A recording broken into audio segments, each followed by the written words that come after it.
Okay, I'll just show you how to set the sat nav in this 2016 Porsche Macan.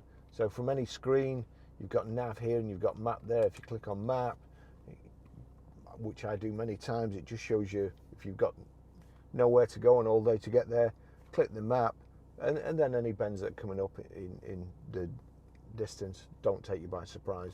So you can use it that way. If you want to know where you're going, click on nav, and there you've got city, recent destinations, points of interest, and nav, traffic, route. So all touch screen. Back to nav, city, street.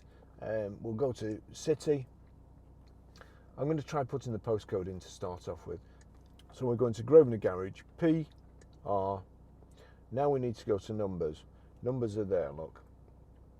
So we'll click numbers, 5, 4, and then we want back to letters, 8, and that's it. It's brought up the postcode. That's what we want. PR5 4EA, and we've got save or start here. We'll click start.